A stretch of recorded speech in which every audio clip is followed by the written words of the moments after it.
Okay, welcome back to members of 121 Community Church in Grapevine, Texas, in our ongoing study in the Gospel of Mark. We're going to look at 6:45 through 52 in a very important section of Scripture that it needs very careful interpretation. Let's go to block 1 and take a look at the text. Immediately Jesus made his disciples get into the boat and go on ahead of him to Bethsaida. Well, he dismissed the crowd. After leaving them, he went up on a mountainside to pray. Later that night, the boat was in the middle of the lake, and he was alone on land. He saw the disciples straining at the oars, because the wind was against them. Shortly before dawn, he went out to them, walking on the water. He was about to pass by, but when they saw him walking on the lake, they thought he was a ghost. They cried out because they all saw him and were terrified. Immediately he spoke to them and said, "Take courage, it is I. Don't be afraid." Then he climbed into the boat with them, and the wind died down. They were completely amazed, for they had not understood about the loaves, because their hearts were hardened. Do you notice how this closes with the mentioning of the teaching that took place in this retreat and the lack of understanding in this retreat, even by the disciples? For they had not understood about the loaves, their hearts were hardened. They didn't interpret things spiritually. Everybody looked at the physical miracle, but spiritual interpretation didn't take place. Now, the commentary here, I looked at Ruckman and Edwards, and remember, Ruckman is a fundamentalist, and I was curious to see how would a fundamentalist like Ruckman interpret this, and I got to tell you, he did very good, and Edwards did too. Both of them have very good commentary. And let's go to block 2, take a look at Ruckman first. Remember, Ruckman is a fundamentalist. Ruckman interprets this narrative as symbolic allegory. Jesus sends the disciples to the western shore of Galilee. In verse 46, ascending the mountain is symbolic for Christ ascending the spiritual Mount Zion of Hebrews 12:22, the heavenly Jerusalem, where he makes prayerful intercession for the disciples. See Romans 8:34. And then Hebrews 7:25-28 tells us that the disciples are figuratively in the midst of a stormy tribulation. They must pass through these waters as a new exodus. This is the narrative of a new exodus. Now, I thought that was very interesting by Ruckman to interpret this narrative as allegory, and it really does work as allegory, and he does use Scripture to interpret Scripture. So I think it's very good. Now, as a fundamentalist, of course he doesn't deny the physical event. I mean, Ruckman's a fundamentalist. He affirms the historical event, but he does add this allegorical interpretation. So that's very, very well done. I was curious to see what he would do. Let's go on to Edwards.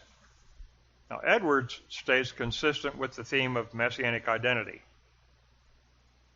Mark's mention of Christ praying in solitude emphasizes Christ's messianic identity and the failure of the disciples to understand what that messianic identity is, because Mark depicts Jesus as sonship as servant, not militant king to overthrow Roman occupation, but sonship as servitude. Separated from Christ, the disciples fall into distress. Christ comes between 3 a.m. to 6 a.m. to deliver them. Walking on water is Mark's way of identifying Christ with God. For Mark, Christ is incarnate deity. He is Son of Man. He is Son of Man come down from heaven for Mark. And then, in fact, in 650, Christ even calls himself the I am, the ego I me. And he does. We're going to look at that verse in block 3, but this is a passage where Christ does claim deity. We always wondered, where does Christ actually claim deity? Well, here's an instance. In 650, he actually speaks out loud that he is the I am. Very good commentary by Ruckman and Edwards. Let's go on to block 3 and take a look at the Greek. Now, I chose verse 50 because it is so significant. I didn't do all of the Greek, just this verse 50. And immediately he spoke with them and says to them, Thalsaite kai me phobaiste, take courage and fear not, gar ego I me, for I am. Christ interprets this event as a new Exodus. That's why I think Ruckman's not too far off in that allegorical interpretation. And he is the voice of the Lord. As Moses was spoken to by the I am, Christ speaks to them as the I am. Gar ego I me, for I am. For I am he. I am the I am. I am the I am. So if we want to talk about key aspects of this narrative, number one, as conservative Christians, we affirm the historical reality of all of Block 1. We affirm the historical reality of Block 1.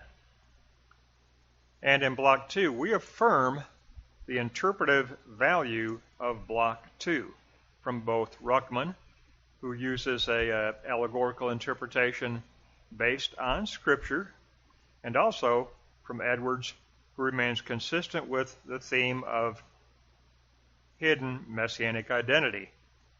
Because the last verse, the disciples, for they had not understood about the loaves, their hearts were hardened. We have misunderstanding about messianic identity written out in verse 52. So Edwards is correct, Ruckman is correct, because Christ himself makes the event a new Exodus when he calls himself the I am. We're taken back to the Exodus and Moses.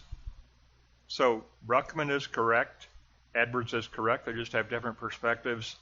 Ruckman, a fundamentalist, uses Scripture to interpret Scripture. Edwards remains very consistent with the hidden messianic identity theme of the Gospel of Mark. So we affirm the value of the interpretation in Block 2. And then 3, we affirm the incarnate deity of Christ in Block 3. Gar ego I me. So we affirm the historicity of Block 1. We affirm the interpretive value of Block 2.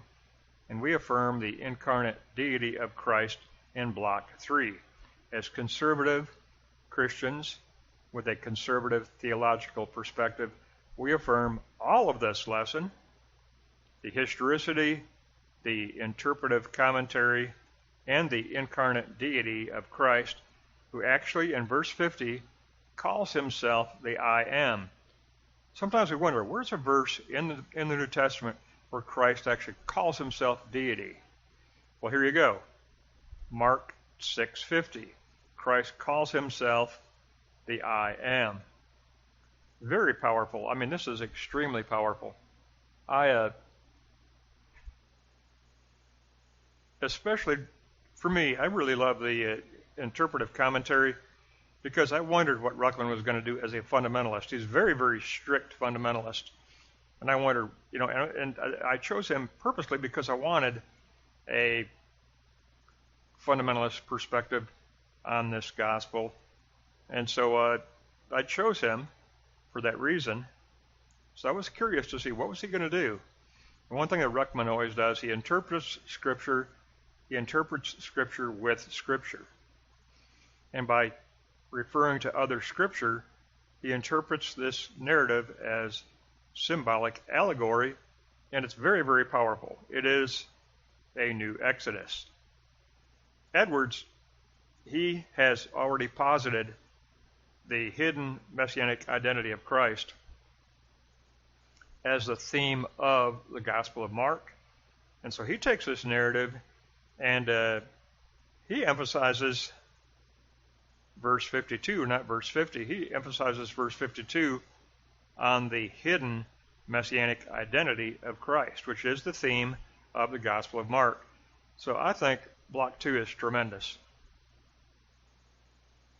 Both interpretations are correct.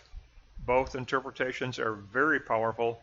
Both interpretations are consistent with what has gone on before in this commentary. And then Block 3, I just love that verse 50, we have Jesus. I'll read it again. Go to Block 3.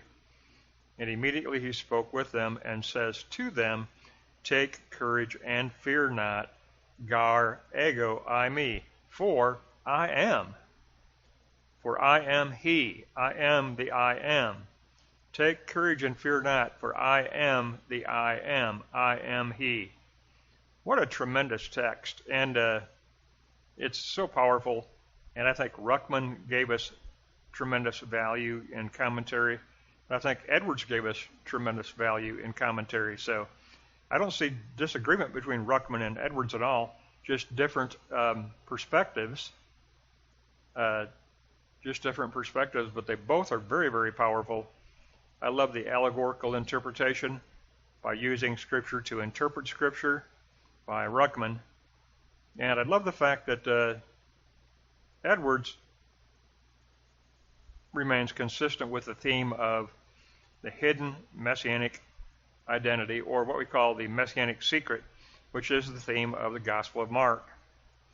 Tremendous teaching, extremely powerful, and great commentary by Ruckman, great commentary by Edwards. That's going to wrap up 645 through 52, and next time we go 53 to 56 and finish up chapter 6. That wraps up a tremendous narrative on walking on water.